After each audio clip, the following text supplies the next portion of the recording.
Под мотото «Жените грмогласни за Македонија денеска» во градскиот парк во Скопје се одржа 20-та годишна конференција на Унијата на жени на ВМРО ДПМН. Истрајноста во борбата за правата и интересите на жените е клучен двигател на општествените и политичките промени, рече Жаклина Пешевска. Ја излези, Ѓурѓо, ја излези, сестро. Според Пешевска, жените кои се активни во партиските структури во поширокото општество се уште се соочуваат со бројни предизвици, но нивната упорност и визија овозможуваат создавање на стратегии кои ги надминуваат бариерите и отвараат простор за нивно суштинско учество.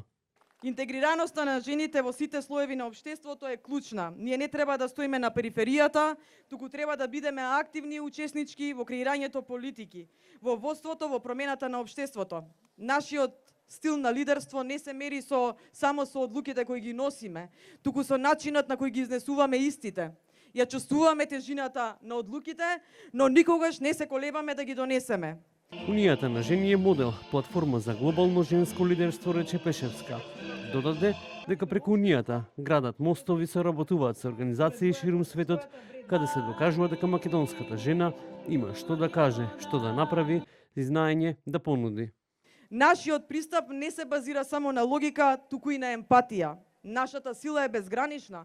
Знаеме дека понекогаш тишината е посилна од зборот, но знаеме и да бидеме громогласни во заштита на семејството, а со тоа и на нацијата. Затоа бидете горди на ова што го кажувам. Жената не треба да биде почитувана по привилегија само затоа што е жена, туку преку својот труд, знаење, способности и квалификации. Пешевска рече и дека, како председателка на Унијата на жени на ВМРО ДПМН дава силна поддршка за донесување на национална стратегија за демографија преку конкретни мерки кои ќе се однесуваат на поддршка на мајките и семејствата како целина. Со бистри води вардарски